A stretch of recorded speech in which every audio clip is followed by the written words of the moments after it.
الحمد للہ وحدہ والصلاة والسلام علی من لا نبی بعدہ فاعوذ باللہ من الشیطان الرجیم بسم اللہ الرحمن الرحیم قال اللہ سبحانہ وتعالی والذین یؤمنون بما انزل الیک وما انزل من قبلک وبالآخرۃ هم یوقنون اولئک علی ھدی من ربہم واولئک هم المفلحون۔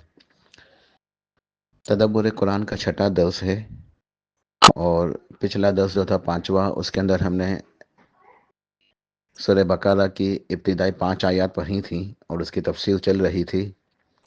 یہ بات بتائی گئی تھی کہ ہم نے سورہ فاتحہ میں اللہ سبحانہ و تعالیٰ نے ہمیں ایک عظیم دعا سکھائی، اہدنا الصراط المستقیم، اے اللہ سیدھے راستے کی ہدایت عطا فرما دے، سیدھے راستے پہ چلنے کی توفیق عطا فرما دے۔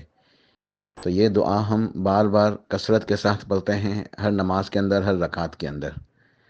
تو اللہ سبحانہ و تعالیٰ نے اس کے جواب کے اندر ہمیں پھر پورا قرآن جو کتاب ہدایت ہے وہ عطا فرمایا کہ ذالک الکتاب لا ریب فیہ ھدی للمتقین، کہ یہ ہے وہ کتاب جس میں کوئی شک نہیں ہے، یہ ہدایت ہے، لیکن ہدایت حاصل کرنے کے لیے متقی بننا ہوگا، تقوی حاصل کرنا ہوگا، اللہ کا ڈر چاہیے ہوگا تو ہدایت حاصل ہوگی۔ یہ بات بتائی تھی کہ سورہ بقرہ کے ابتدا کے اندر اللہ سبحانہ و تعالیٰ نے 3 کیٹیگری بیان کی ہیں، 3 کیٹیگریز یا 3 گروہ کا تذکرہ ہے، 3 گروہوں کا یا 3 قسم کے لوگ۔ آیت نمبر 2 سے لے کے آیت نمبر 5 تک، آیت نمبر 2 سے آیت نمبر 5 تک، یہ 4 آیتیں ہیں، 2 3 4 5۔ ان میں مومنوں کا تذکرہ ہے، اہل ایمان کا تذکرہ ہے، اور انہیں متقین بھی قرار دیا گیا۔ اس کے بعد آیت نمبر 6 اور 7 میں دوسری کیٹیگری ہے، دوسرا گروہ ہے، وہ ہے کفار، کافر۔ اور کفار کے اندر ہی، کافرین کے اندر مشرکین بھی آ جاتے ہیں، اہل کتاب بھی آ جاتے ہیں۔ اب اس کے دلائل انشاءاللہ وقتاً فوقتاً اگلے دروس کے اندر آتے رہیں گے۔ بہرحال بنیادی طور پہ 3 ہی گروہ ہیں قرآن پاک کے اندر جن کا تذکرہ کیا گیا ہے، جن کا مخاطب کیا گیا ہے، ایک مومن، ایک کفار۔ اب مشرکین اور اہل کتاب کفار میں ہی آ جاتے ہیں، اور تیسرے ہیں منافق۔ تو منافق کا تذکرہ آیت نمبر 8 سے لے کے 20 تک 13 آیتوں کے اندر موجود ہے۔ کل کے درس میں ہم اس مرحلے پہ پہنچے تھے کہ اللہ پاک نے ارشاد فرمایا کہ ھدی للمتقین، یہ ہدایت ہے متقین کے لیے، الذین یؤمنون بالغیب، جو بغیر دیکھے اللہ تعالیٰ سے ڈرتے ہیں، اللہ تعالیٰ کے اوپر ایمان لاتے ہیں، جو ایمان لاتے ہیں بغیر دیکھے غیب کے اوپر، وَيُقِيمُونَ الصَّلَاةَ، اور نمازوں کو قائم کرتے ہیں اچھے طریقے سے، خشوع و خضوع کے ساتھ نماز کی پابندی کرتے ہیں، نماز کی حفاظت کرتے ہیں، وَمِمَّا رَزَقْنَاهُمْ يُنْفِقُونَ، اور اللہ کے راستے میں خرچ کرتے ہیں۔ ان 3 صفات کے بعد آیت نمبر 4 کے اندر ارشاد فرمایا وَالَّذِينَ يُؤْمِنُونَ بِمَا أُنزِلَ إِلَيْكَ وَمَا أُنزِلَ مِن قَبْلِكَ، کہ یہ وہ لوگ ہیں جو ایمان لائے ہیں اے حبیب صلی اللہ علیہ وسلم، جو آپ کے اوپر نازل ہوا اور جو آپ سے پہلے نازل ہوا، یعنی ہمارے پیارے نبی علیہ الصلوۃ والسلام کے اوپر قرآن و حدیث جو نازل ہوئی، اس کے اوپر بھی ایمان لاتے ہیں، آپ سے پہلے جتنے انبیاء اور رسول گزر چکے، کیونکہ آپ آخری نبی ہیں، آخری پیغمبر، آخری رسول ہیں، آپ کے بعد کوئی نبی، کوئی پیغمبر، کوئی رسول نہیں آئے گا۔ تو آپ کی نبوت کے اوپر، آپ کی رسالت کے اوپر ایمان لاتے ہیں، ختم نبوت کے اوپر ایمان لاتے ہیں، اور جو آپ سے پہلے جتنے بھی انبیاء علیہ السلام گزر چکے ہیں، جتنے بھی رسول گزر چکے ہیں، جن کا تذکرہ قرآن و حدیث کے اندر موجود ہے ان پر بھی، اور جن کا تذکرہ موجود نہیں ہے ان سب پہ بھی ایمان لاتے ہیں۔ کیونکہ حدیث شریف کے اندر آتا ہے کہ انبیاء علیہ السلام تقریباً 1.25 ہیں، ایگزیکٹ تعداد، ایگزیکٹ فگر تو اللہ ہی کے علم میں ہے، لیکن حدیث کے اندر بتایا گیا کہ تقریباً یہ 1.25 کے قریب ہیں۔ تو قرآن و حدیث کے اندر تو 25 انبیاء علیہ السلام کا تذکرہ ہے، لیکن جو اہل ایمان ہیں الحمدللہ ہم لوگ، وہ تمام کے تمام انبیاء رسول کے اوپر ایمان لاتے ہیں، اور ان کے اوپر جو کتابیں نازل ہوئیں، جو صحائف نازل ہوئے، کچھ نبیوں کے اوپر صحیفے بھی نازل ہوئے ان کے اوپر بھی، اور جو مشہور آسمانی کتابیں ہیں توریت، زبور، انجیل، ان سب کے اوپر ایمان لاتے ہیں، مگر وہ سب شریعتیں منسوخ ہو چکی ہیں، کیونکہ ان کے لوگوں نے ان کے اندر تبدیلیاں کر دی تھی، اب وہ محفوظ حالت میں نہیں ہے۔ تو ہم ایمان لاتے ہیں ان سب کے اوپر، تمام انبیاء اور رسول کے اوپر، تمام جو ہے نا وہ ادیان تمام دین تو ایک ہی ہے، دین اسلام، لیکن شریعتیں مختلف ہوتی ہیں، تو تمام شریعتوں کے اوپر بھی ایمان لاتے ہیں، ان کی کتابوں کے اوپر بھی ایمان لاتے ہیں۔ ہم کسی کا انکار نہیں کرتے، کسی کی تکذیب نہیں کرتے، کسی کو جھٹلاتے نہیں ہیں، سب کے اوپر یقین رکھتے ہیں کہ یہ من جانب اللہ نازل ہوئی ہیں، ہمارا ایمان ہے۔ لیکن ہم اتباع کرتے ہیں، ہم فالو کرتے ہیں، ہم پیچھے چلتے ہیں صرف ہمارے پیارے نبی محمد الرسول اللہ، جو آخری نبی آخری رسول ہیں صلی اللہ علیہ وسلم۔ آپ کی کتاب و سنت، جو دین جو شریعت آپ لے کر آئے، آپ کی شریعت کے مطابق زندگی گزارتے ہیں۔ تو والذین یؤمنون بما انزل الیک، جو آپ کے اوپر نازل ہوا ہم اس کے اوپر بھی ایمان لاتے ہیں، وما انزل من قبلک، اور جو آپ سے پہلے گزر چکا ہے، جو انبیاء اور رسول گزر چکے، جو دین گزر گیا، جو کتاب ہے، ان سب کے اوپر ایمان لاتے ہیں۔ وبالآخرۃ ہم یوقنون، اور آخرت کے اوپر بھی یقین رکھتے ہیں کہ اللہ تعالیٰ نے ایک زندگی آخرت کی رکھی ہے۔ یہ دنیا کی زندگی ہے، یہ ختم ہو جائے گی، انسان مر جائے گا، اس کے بعد قبر کی زندگی ہے جو برزخ کے مراحل ہیں، اور اس کے بعد ایک آخرت کی زندگی ہے، مالک یوم الدین، جس دن اللہ تعالیٰ بدلے کا دن کا مالک ہے۔ عقیدہ آخرت، حساب کتاب، پل صراط، جنت اور جہنم، ان تمام چیزوں کے اوپر مرنا، مرنے کے بعد دوبارہ اٹھنا، دوبارہ سے زندہ ہونا، اور پھر حساب کتاب، اور پھر نتیجہ نکلے گا فیل یا پاس، پھر جنت ہے یا جہنم ہے۔ تو ان تمام مراحل کے اوپر ایمان لاتے ہیں۔ اولئک علی ھدی من ربہم، پھر اللہ تعالیٰ نے ایک سرٹیفکیٹ عطا کر دیا، ایک سند جاری کر دی ان کے پاس ہونے کے لیے کہ اولئک علی ھدی من ربہم، یہی وہ لوگ ہیں جو ان صفات کے حامل ہیں۔ کون ہیں؟ یہ متقین ہیں، یہ تقوی والے ہیں، جو یؤمنون بالغیب، غیب کے اوپر ایمان لائے بغیر دیکھے، یقیمون الصلاۃ، نماز قائم کرنے والے، مما رزقناہم ینفقون، اللہ کے راستے میں خرچ کرنے والے، والذین یؤمنون بما انزل الیک وما انزل من قبلک، جو آپ کے اوپر نازل ہوا اس کے اوپر بھی، جو آپ سے پہلے نازل ہو چکا اس کے اوپر بھی ایمان لانے والے بغیر دیکھے، وبالآخرۃ ہم یوقنون، آخرت کے اوپر بھی ایمان لانے والے۔ آخرت تو مستقبل ہے، وہ تو بعد کی زندگی ہے، ماضی پہ بھی ایمان لاتے ہیں، اور مستقبل جو ایک زندگی آگے آنے والی ہے اس کے اوپر بھی ایمان لاتے ہیں۔ اولئک علی ھدی من ربہم، یہ ہے ہدایت، یہ ہے ہدایت یافتہ، یہ ہیں وہ لوگ ہیں جنہیں ہدایت ملے گی، انہیں ہدایت مل چکی۔ اولئک علی ھدی من ربہم، یہ اپنے رب کی طرف سے ہدایت پہ ہیں۔ یہاں سے ہی پتہ چلتا ہے کہ ہدایت رب کے پاس ہے، ہدایت آسمانوں کے اوپر ہے، آسمانوں سے نازل ہوتی ہے کتاب و سنت، وحی کی خبر، یہ ہدایت لے کر آتی ہے، یہ کتاب، یہ سنت، یہ وحی، یہ ہدایت ہے۔ اور ہدایت کہاں سے آتی ہے؟ اللہ کی طرف سے، تو یہ ہدایت کے راستے پہ ہیں اپنے رب کی طرف سے۔ وَأُولَٰئِكَ هُمُ الْمُفْلِحُونَ، اور یہی لوگ حقیقت میں فلاح پانے والے ہیں، کامیاب ہیں۔ یہ کامیابی کے بھی دو پہلو ہیں۔ ایک پہلو تو یہ ہے کہ انسان یہ سمجھتا ہے کہ جو دین کے اوپر چلتا ہے وہ دنیا کے اندر بالکل ہی اس کو کچھ بھی نہیں ملتا، یا دنیا کی زندگی کم ملتی ہے، کیونکہ وہ عمومی طور پہ نظر ایسا ہی آتا ہے کہ ان کے پاس دنیا میں ساز و سامان وغیرہ کم ہوتا ہے، اور اتنی زیادہ وہ دنیا کی معیشت ان کی کمزور ہوتی ہے۔ یہ ایک دھوکہ ہے، یہ سب کا سب ایک دھوکہ ہے۔ یہاں کامیابی سے مراد دنیا کی کامیابی بھی ہے۔ اولئک هم المفلحون، یہی لوگ جو ہیں ایمان والے متقین، یہ دنیا کے اندر بھی کامیاب ہیں۔ یہ اللہ کی رحمت و برکتوں میں اپنی زندگی گزارتے ہیں۔ اللہ تعالیٰ انہیں فتنوں سے بچاتا ہے، انہیں گمراہی سے بچاتا ہے، انہیں گناہوں سے بچاتا ہے۔ یہ کامیابی ہے، یہ کامیابی ہے۔ اور اس کے برعکس جو کفار ہیں، جو مشرکین ہیں، جو منافقین ہیں، وہ دنیاوی مال و اسباب کے حساب سے نظر تو آتے ہیں کہ بہت ترقی پر ہیں، زیادہ ساز و سامان ہے، زیادہ معیشت ان کی مضبوط ہے، زیادہ ٹیکنالوجی ان کے پاس ہے، زیادہ دنیا کی جو نا ساز و سامان، دنیا کی چیزیں، مال و دولت ان کے پاس ہے، لیکن یہ سب کچھ دھوکہ ہے۔ وَمَا الْحَيَاةُ الدُّنْيَا إِلَّا مَتَاعُ الْغُرُورِ، چونکہ ان کے پاس ایمان نہیں ہے، چونکہ ان کے پاس ہدایت نہیں ہے، لہٰذا یہ دنیا کا ساز و سامان یہ ایک دھوکہ ہے،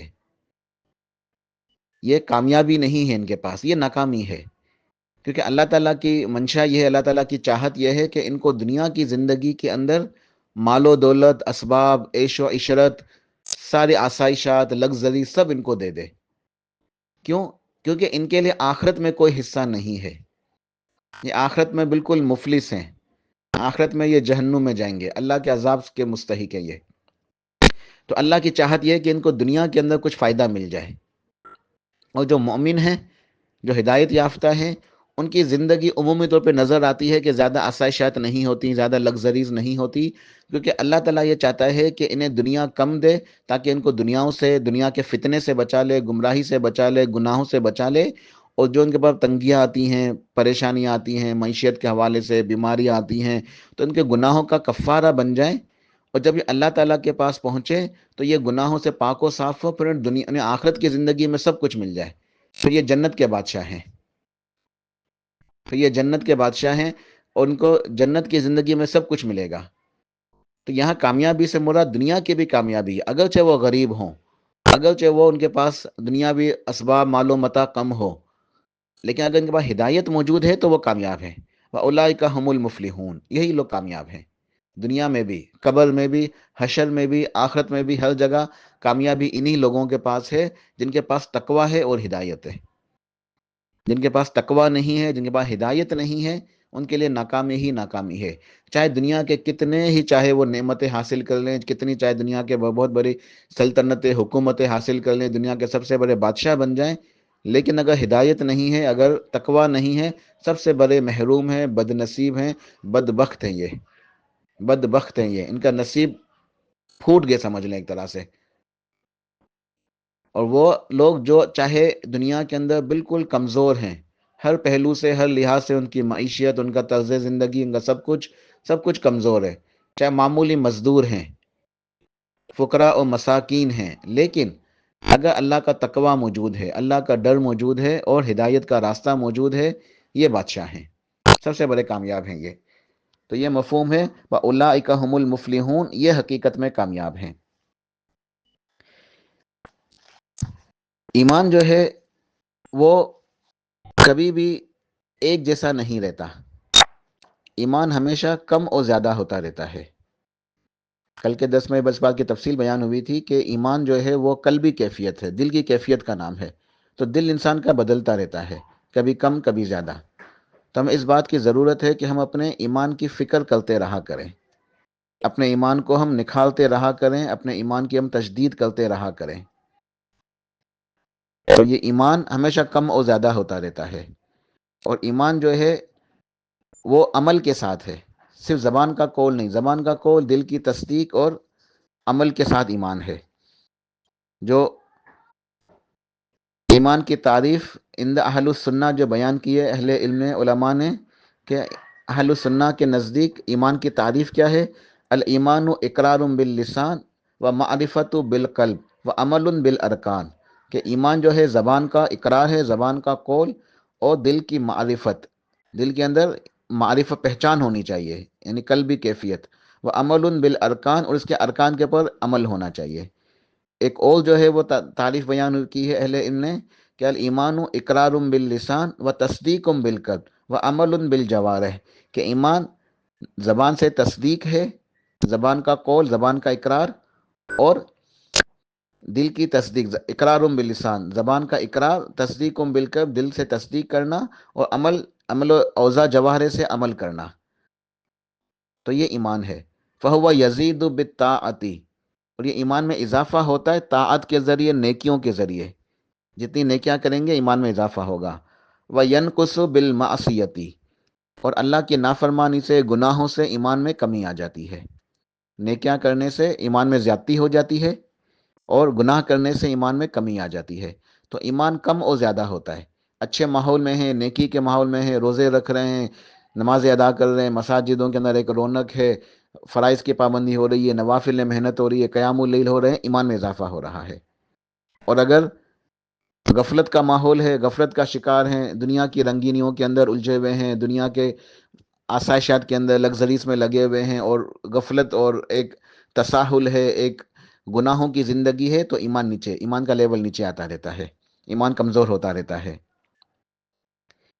لہٰذا یہ جو کلمہ ہے لا الہ الا اللہ محمد الرسول اللہ صلی اللہ علیہ وسلم، یہ ایمان کا رکن ہے، اس کو پڑھے بغیر کوئی بھی مومن نہیں ہو سکتا۔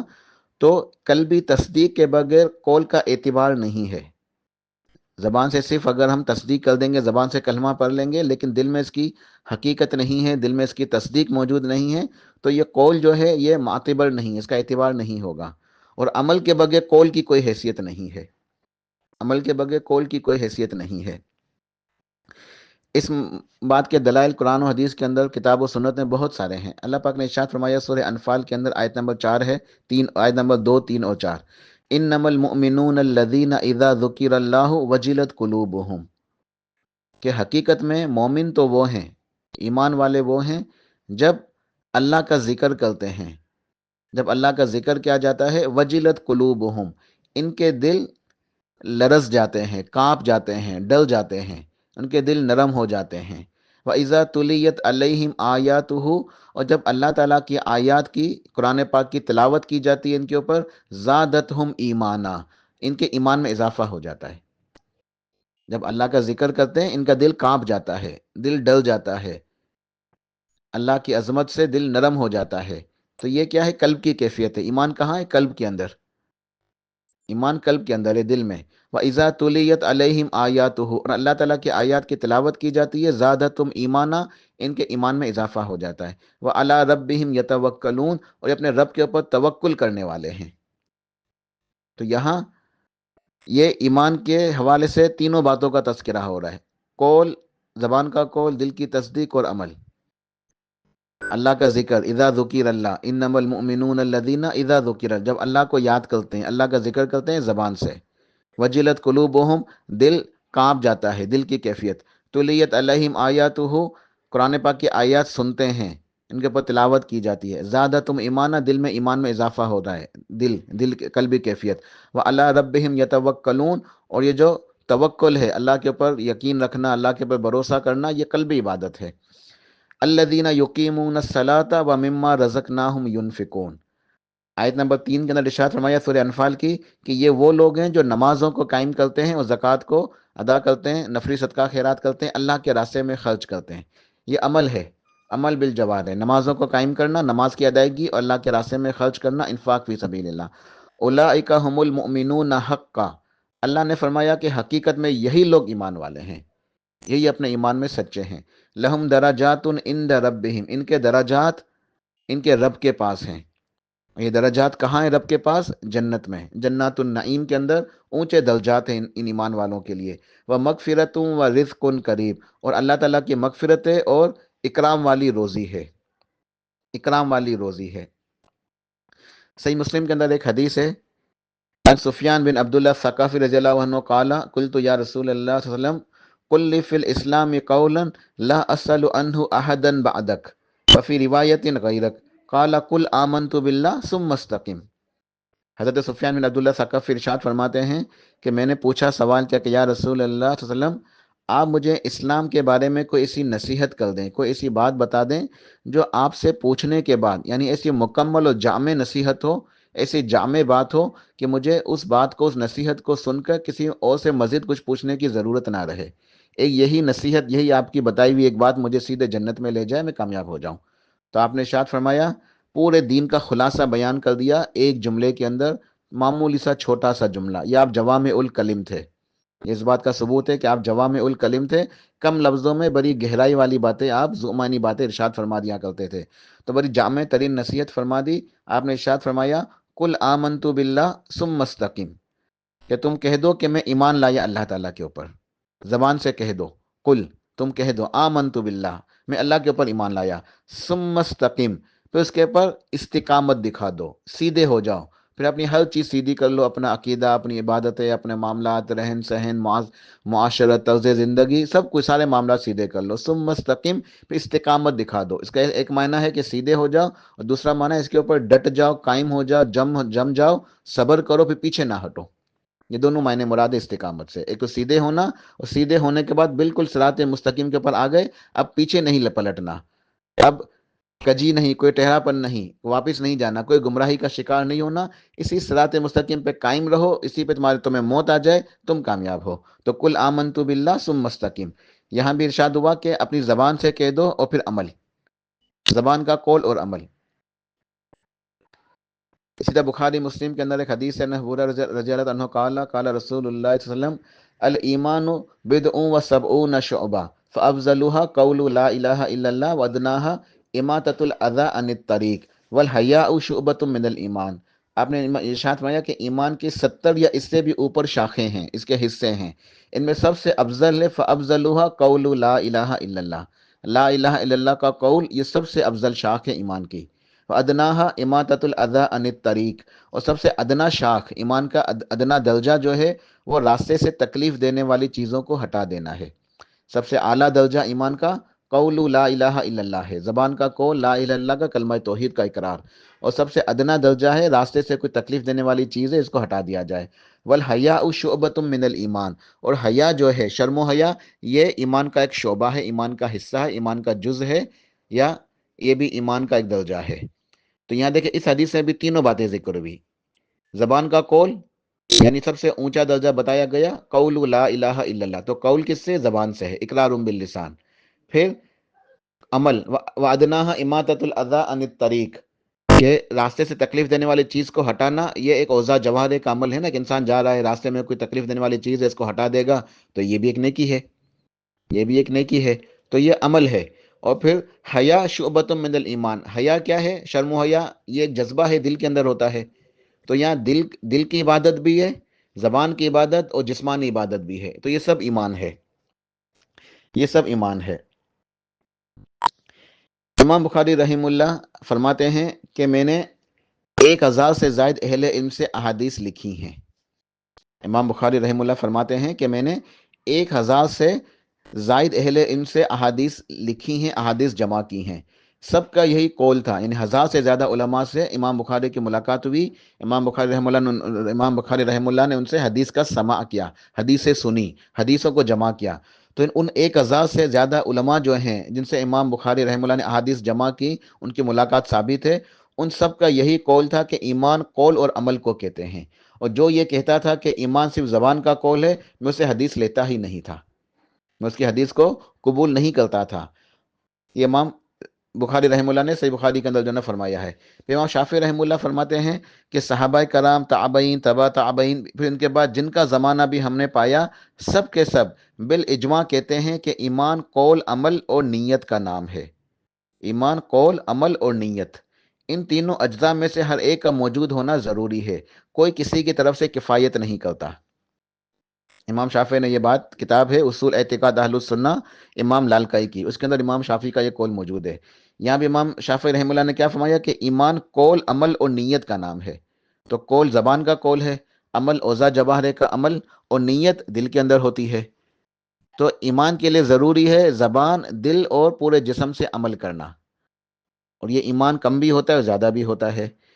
تو اللہ پاک نے ارشاد فرمایا کہ انما المؤمنون الذین آمنوا باللہ ورسولہ ثم لم یرتابوا وجاہدوا باموالہم وانفسہم فی سبیل اللہ اولئک هم الصادقون۔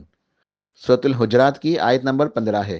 اللہ پاک نے ارشاد فرمایا کہ انما المؤمنون الذین، کہ حقیقت میں ایمان والے وہ لوگ ہیں، آمنوا باللہ ورسولہ، جو اللہ کے اوپر ایمان لائے، اس کے رسول کے اوپر ایمان لائے، ثم لم یرتابوا، پھر اس کے بعد کوئی کسی بھی قسم کا کوئی شک نہیں کیا ایمان کے اندر، پھر ایمان کے اندر کسی قسم کا بھی شک نہیں کیا، وجاہدوا باموالہم وانفسہم فی سبیل اللہ، اور جہاد کیا، دین کے راستے میں کوشش کی، محنت کی، اپنے مالوں سے بھی، اپنی جانوں سے بھی، اولئک ھم الصادقون، یہی لوگ سچے ہیں اپنے ایمان میں، یہی لوگ اپنے ایمان میں سچے ہیں۔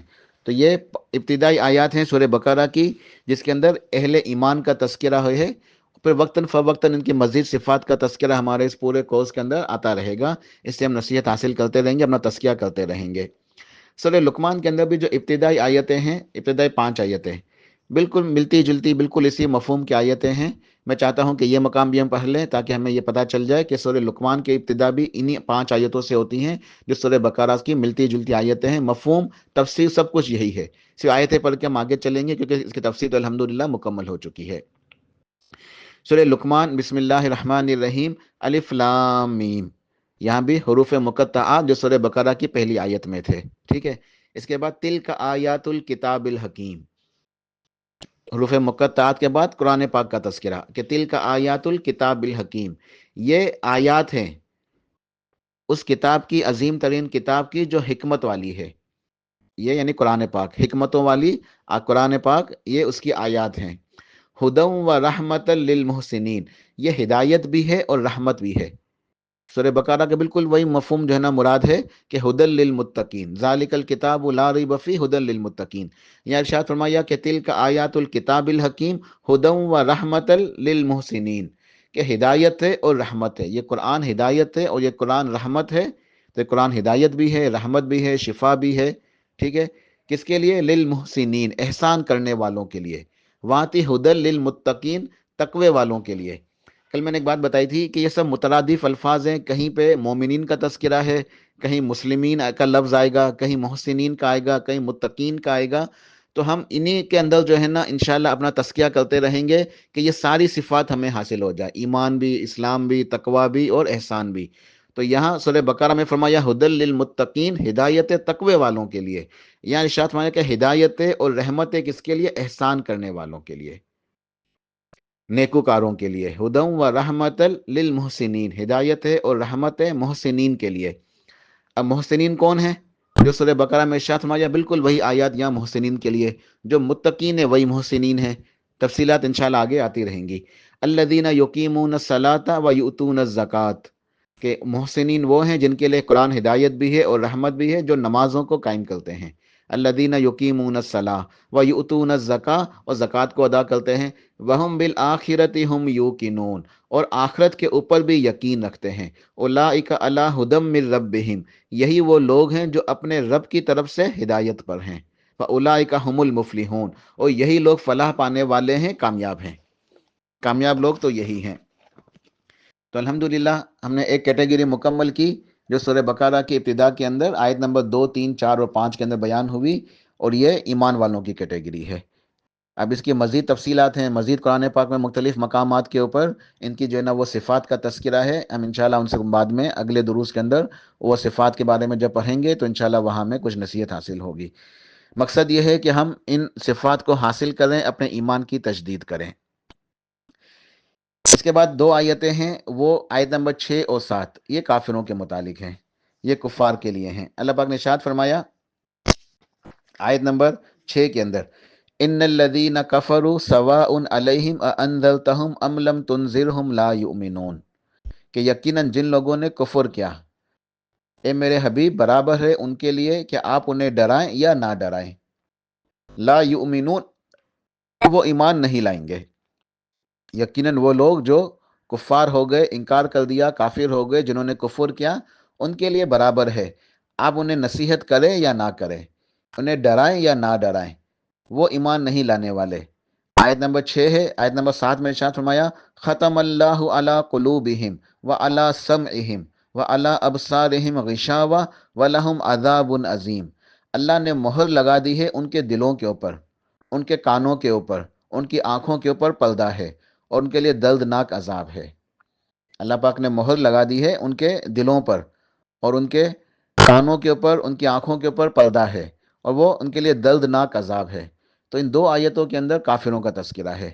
کافروں کے اندر مشرکین بھی آ جاتے ہیں اور اہل کتاب بھی آ جاتے ہیں، جس کے دلائل انشاءاللہ آگے آتے رہیں گے. تو یہ ایک بہت سخت ترین اور خطرناک وعید ہے، یہ بہت زیادہ ڈرنے کا مقام ہے، لرزنے کا مقام ہے، کانپنے کا مقام ہے کہ ہم اللہ تعالیٰ سے ڈریں، اپنے ایمان کی اصلاح کریں، اپنے ایمان کی تجدید کریں، اور ان صفات سے، ان باتوں سے، اس کفر سے اپنے آپ کو بچائیں. کہ اللہ پاک نے ارشاد فرمایا کہ اللہ نے ان کے اوپر مہر لگا دی ہے، ان کے دلوں کے اوپر مہر لگ چکی ہے، ان کے کانوں پر، ان کی آنکھوں پہ پردہ آ چکا ہے، اب انہیں ہدایت نہیں ملے گی. اور وہ وَلَهُمْ عَذَابٌ عَظِيمٌ، ان کو عذاب ملے گا، ہدایت نہیں ملے گی. وجہ کیا ہے؟ اللہ نے نعوذ باللہ ان کے اوپر ظلم نہیں کیا، اللہ ظلم سے پاک ہے. یہی لوگ ایسے ہیں جو ہدایت کے راستے کو اختیار کرتے ہی نہیں ہے، ہدایت کے راستے پہ چلنا ہی نہیں چاہتے. ان کے اپنی بدعمالیوں کے سبب، اپنے گناہوں کے سبب اللہ نے ان کے اوپر مہر لگا دی ہے. اللہ ظلم سے پاک ہے. تو ارشاد فرمایا کہ ان الذین کفروا سواء علیہم اانذرتہم ام لم تنذرہم لا یؤمنون، کہ جنہوں نے کفر کیا ان کے لیے برابر ہے آپ چاہے انہیں ڈرائیں یا نہ ڈرائیں، یہ ایمان نہیں لاتے. اللہ پاک نے آپ کو بھیجا تھا اپنا نبی اور رسول بنا کے، اور آپ کا منصب کیا تھا؟ آپ کے جو اوپر جو ایک ذمہ داری تھی وہ کیا تھی؟ لوگوں کو اللہ تعالیٰ کی طرف بلائیں، تو لوگوں کو اللہ کے عذاب سے ڈرائیں، اور انہیں ایمان لانے کے بعد خوشخبریاں سنائیں. تو آپ بشیر تھے، بشارتیں دینے والے، اور نذیر تھے، ڈرانے والے. بشارت کس کے لیے؟ ایمان لانے والوں کے لیے۔ انذار، ڈر کس کے لیے ہے؟ نافرمانوں کے لیے، کافروں کے لیے۔ اللہ پاک نے ارشاد فرمایا انا ارسلناک بالحق بشیرا و نذیرا، اے حبیب یقیناً ہم نے آپ کو حق کے ساتھ بھیجا ہے، آپ بالکل برحق ہمارے رسول ہیں، ہم نے آپ کو حق کے ساتھ، کتاب و سنت کے ساتھ بھیجا ہے، بشیرا و نذیرا، بشارت دینے والا اور ڈر سنانے والا بنا کر بھیجا ہے۔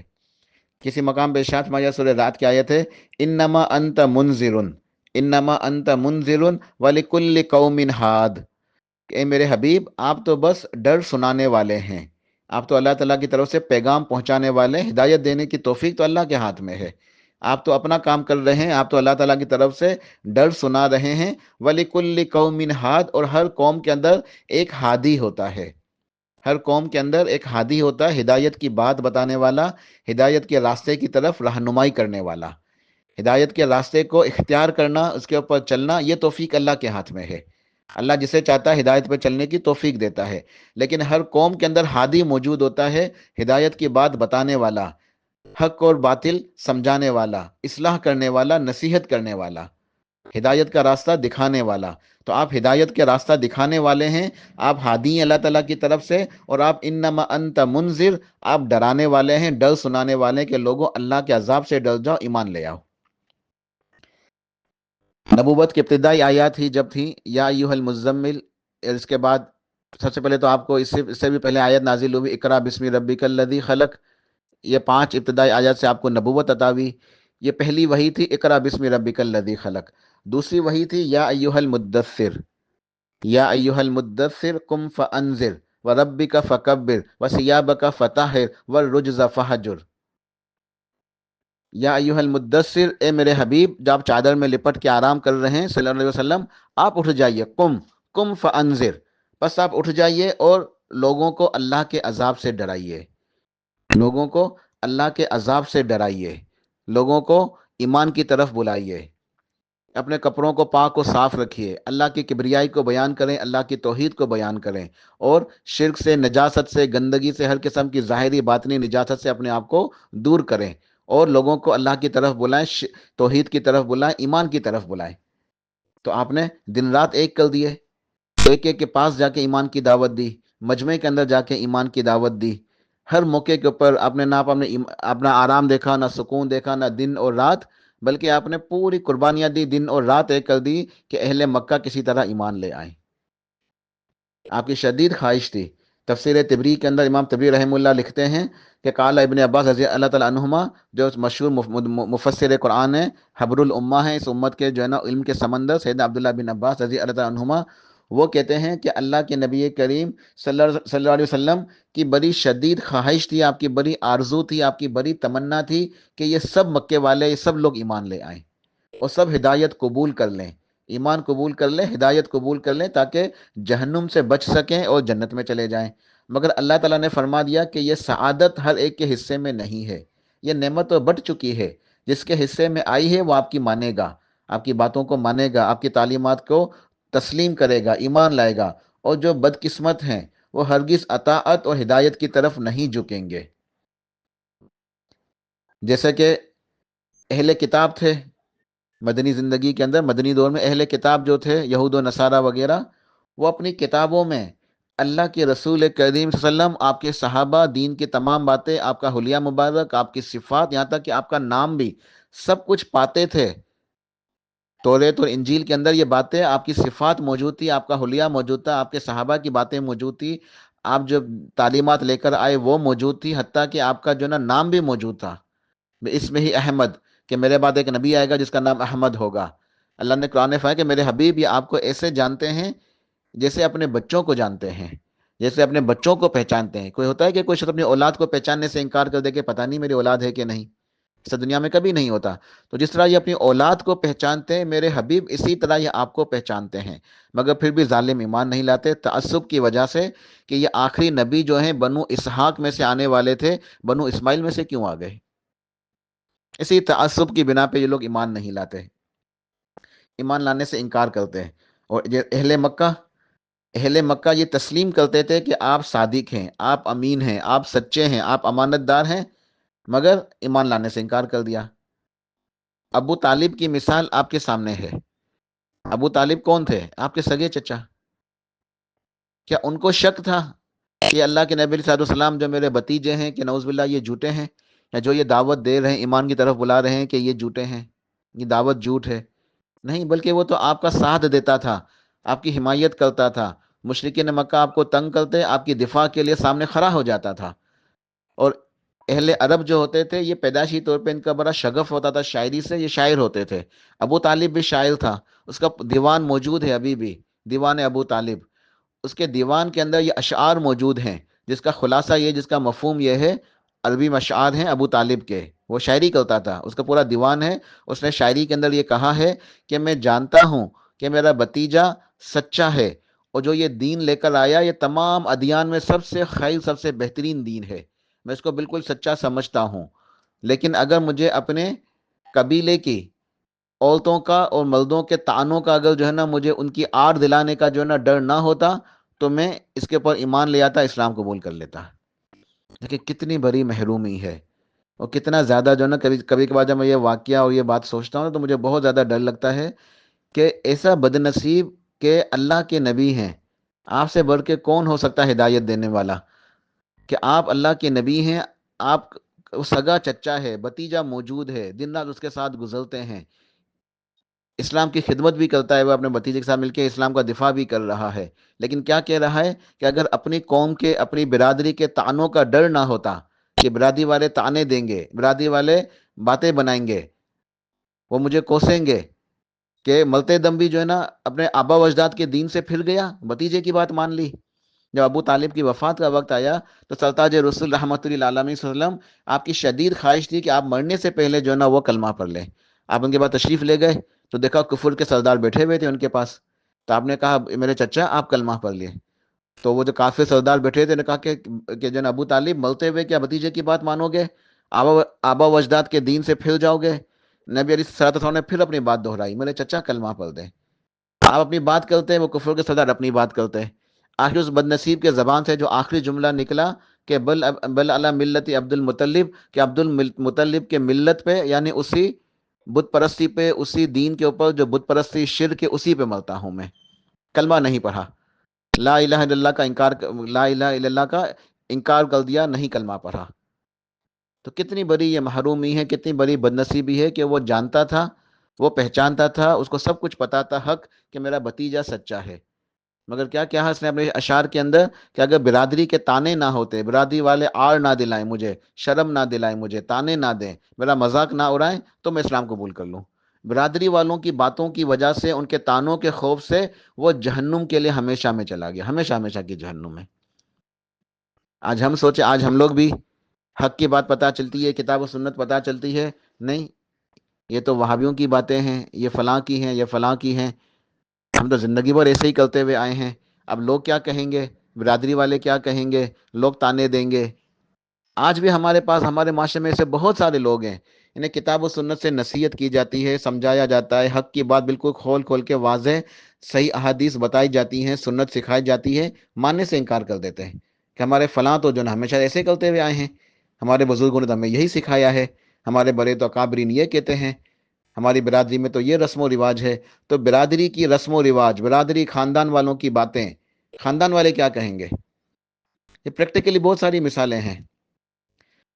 اکثر میں نے لوگوں کو نصیحت کی ہے، جب ان کو بتایا ہے، ایک چھوٹی سی مثال ذہن میں آ گئی کہ جب ان کو بتایا جاتا ہے کہ جب مرنے کے بعد جو رسومات ادا کیے جاتے ہیں نا، میت کے بعد جب دفنا دیتے ہیں، پھر کچھ رسومات ہوتی ہیں، سویم ہوتا ہے تیسرے دن، جمعرات کو تبارک ہوتی ہے، پھر چہلم ہوتا ہے، پھر برسی ہوتی ہے.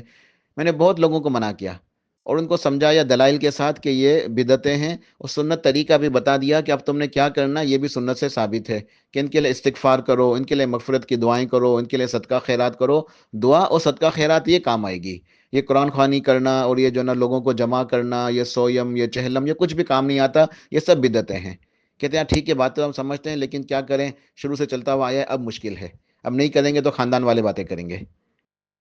تو خاندان والوں کی باتوں میں آ کے دین حق کو ٹھکرا دیتے ہیں. تو یہ بہت بڑی جو ہے بدنصیبی ہے.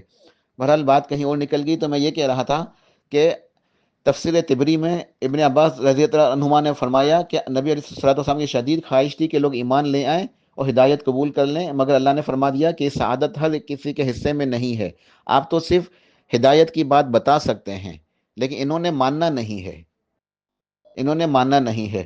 سورہ یونس کے اندر ارشاد فرمایا کہ ان الذین حقت علیہم کلمۃ ربک لا یؤمنون لا یؤمنون ولو جاءتہم کل آیۃ حتی یروا العذاب العلیم، کہ یقیناً وہ لوگ جن کے اوپر آپ کے رب کی بات پوری ہو چکی ہے، آپ کے رب کی بات جن کے اوپر پوری ہو چکی ہے، یہ ایمان نہیں لاتے، یہ ایمان نہیں لانے والے، اگرچہ ان کے پاس یہ تمام آیتیں آ جائیں، تمام نشانیاں اللہ کی طرف سے آ جائیں، تمام نشانیوں کو دیکھنے کے بعد بھی ایمان نہیں لاتے، یہاں تک کہ یہ اللہ کے عذاب کو نہ دیکھ لیں، دردناک عذاب کے مستحق ہو جائیں گے، اس کو دیکھ لیں گے، لیکن یہ ایمان نہیں لاتے ہیں۔ تو اللہ تعالیٰ نے آگے ارشاد فرمایا کہ اے حبیب آپ ان کو ڈرائیں یا نہ ڈرائیں، یہ برابر ہے، یہ ایمان نہیں لاتے۔ ختم اللہ علی قلوبہم وعلی سمعہم وعلی ابصارہم غشاوہ ولہم عذاب عظیم، کہ اللہ تعالیٰ نے ان کے اوپر، ان کے دلوں کے اوپر مہر لگا دی ہے، اور ان کے سماعت کے اوپر، ان کی بصارت کے اوپر ایک پردہ آ چکا ہے، ایک غلاف کے اندر ہیں یہ لوگ غفلت کا شکار ہیں، اب یہ ان کے لیے دردناک عذاب ہے۔ تو یہ اللہ نے ظلم نہیں کیا، ان کے اپنے اعمال ہی ایسے ہیں۔ امام مجاہد رحمہ اللہ جو بہت بڑے تابعی ہیں، اور سیدنا عبداللہ بن عباس رضی اللہ تعالیٰ عنہما جو مفسر قرآن ہیں، ان کے شاگرد ہیں۔ تو سیدنا عبداللہ بن عباس رضی اللہ تعالیٰ عنہما کی تفسیر ابن عباس، تفسیر ابن عباس جو ہے یہ زیادہ تر امام مجاہد کے اقوال اس کے اندر موجود ہے جو انہوں نے عبداللہ بن عباس سے روایت کیے ہیں۔ تو امام مجاہد رحمہ اللہ فرماتے ہیں اس آیت کی تفسیر کے اندر، وہ کہتے ہیں، اور امام ابن ابی حاتم نے اپنی تفسیر کے اندر امام مجاہد کا یہ قول نقل کیا ہے، تفسیر ہے ابن ابی حاتم، اس کے اندر یہ امام کا نام ہے امام ابن ابی حاتم، ان کی تفسیر ہے قرآن پاک کی، اس میں وہ لکھتے ہیں کہ امام مجاہد رحمہ اللہ فرماتے ہیں سیدنا عبداللہ بن عباس کے شاگرد کہ قرآن پاک میں اللہ تعالیٰ نے ختمہ، رانا، طبع، اقفالا، یہ الفاظ استعمال کیے ہیں مہر لگانے کے لیے۔ ختم یعنی ختم کہتے ہیں مہر، سیل لگ جانا، اللہ تعالیٰ کی طرف سے سیل لگ جانا، تو اس کے لیے لفظ استعمال ہوا ہے ختمہ، رانا، طبع، اقفالا۔ ان میں سب سے چھوٹا لفظ وہ رانا ہے، رانا کا مطلب ہوتا ہے زنگ آلود ہو جانا، سیاہی لگ جانا، سیاہی لگ جانا، سیاہ ہو جانا، پھر اس کے بعد مزید اس کے لیول ہائی ہوتے جاتے ہیں، پھر ختمہ، طبع، اقفالا۔ امام مجاہد نے اس کی مثال دی پریکٹیکلی، عملی طور پہ جو ہے نا اپنے ہاتھ کو دکھایا، اپنی ہتھیلی، اپنا ہاتھ دکھا کر کہا کہ دل ہتھیلی کی مانند ہے، دل، انسان کا دل ہتھیلی کی مانند ہے، دل ہتھیلی کی طرح ہے، اور بندے کے گناہ کی وجہ سے وہ سمٹ جاتا ہے اور بند ہو جاتا ہے۔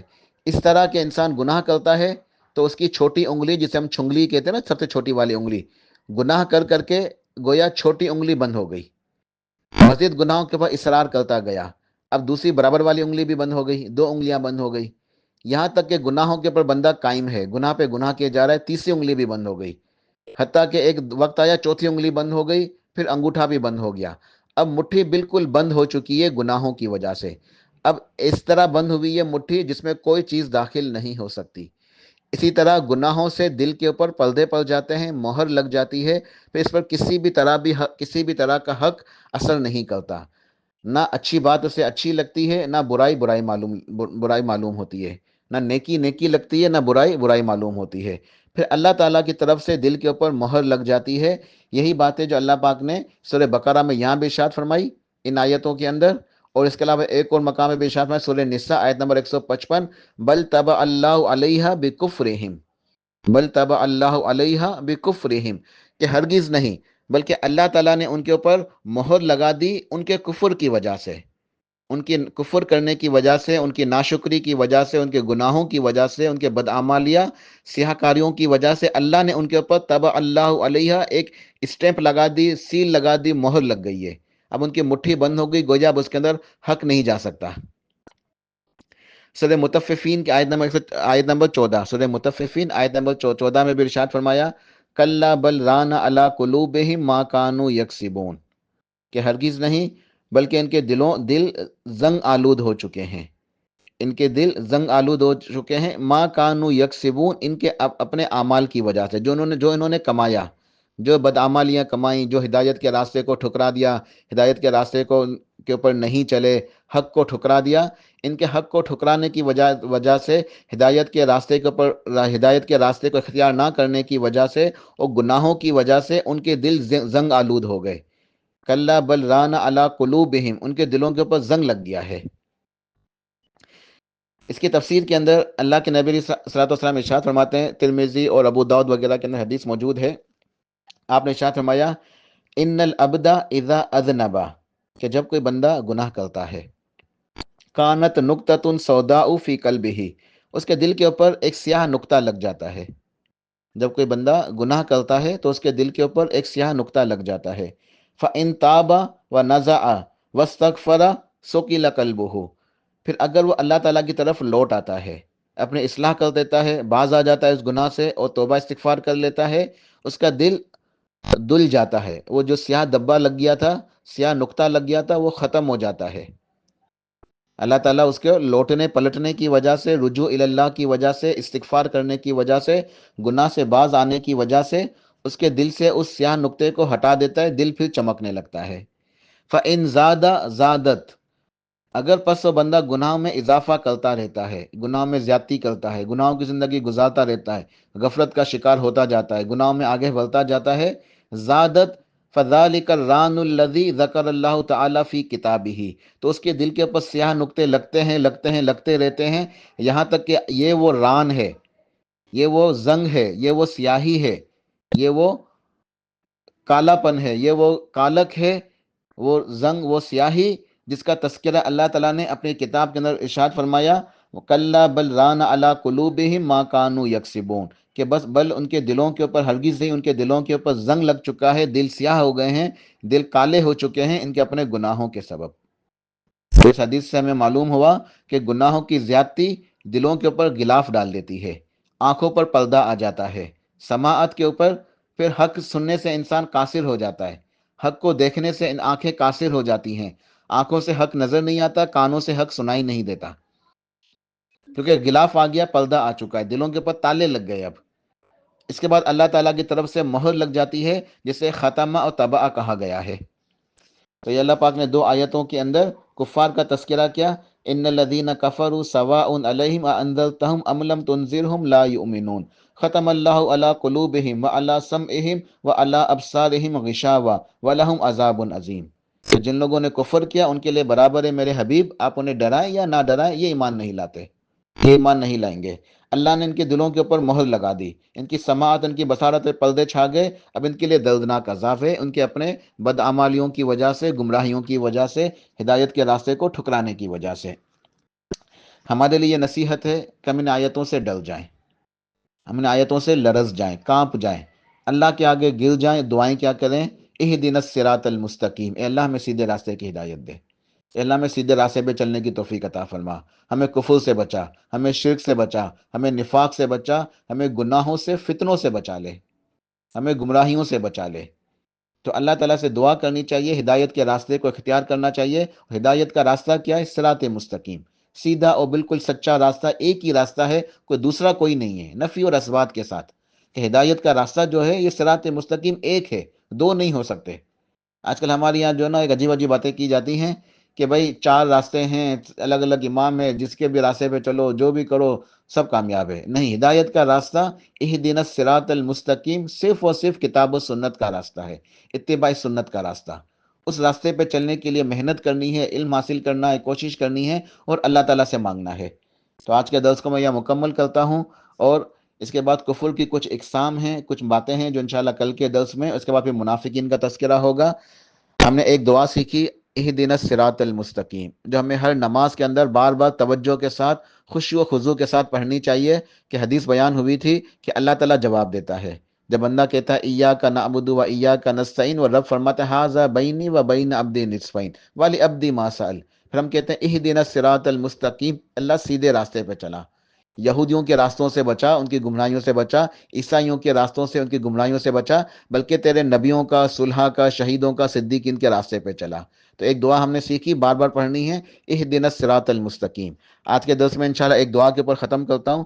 سنن ابو داؤد کے اندر ایک دعا موجود ہے، سرتاج رسول سرور کائنات پیارے نبی کریم صلی اللہ علیہ وسلم، آپ ہمیشہ ہر صبح میں اور ہر شام میں ایک دعا مانگا کرتے تھے. تو ہمیں چاہیے کہ ہم بھی ہر صبح ہر شام یہ دعا مانگا کریں. تو جو صبح و شام کے اذکار ہیں نا، ان کی بڑی اہمیت ہے، وہ پابندی سے پڑھا کریں. صبح شام کے اذکار کے اندر یہ دعا موجود ہے. صبح شام کے اذکار میں یہ دعا موجود ہے، بڑی پیاری دعا ہے. اللہم انی اعوذ بک من الکفری، اے اللہ میری حفاظت فرما، مجھے بچا لے، میں تیری پناہ میں آتا ہوں کفر سے. اللہم انی اعوذ بک من الکفری، اے اللہ میں تیری پناہ چاہتا ہوں کفر سے، والفقری، فقر و فاقہ سے. اللہم انی اعوذ بک من عذاب القبری، اے اللہ تیری پناہ میں آتا ہوں عذاب قبر سے. تو مجھے کفر سے بچا لے، فقر سے بچا لے اور عذاب قبر سے بچا لے. لا الہ الا انتا، کہ تیرے سوا کوئی معبود برحق نہیں، تو ہی حقیقی عبادت کے لائق ہے. انشاءاللہ یہاں ختم کرتا ہوں. اللہ پاک سے دعا ہے کہ اللہ سبحانہ و تعالی ہمیں قرآن پاک کی تلاوت کرنے کی، اس میں غور و فکر تدبر کرنے کی، اسے نصیحت حاصل کرنے کی، اسے عمل کرنے کی توفیق عطا فرمائے. آمین برحمتک یا ارحم الراحمین. سبحان ربک رب العزت عما یصفون وسلام علی المرسلین والحمد للہ رب العالمین.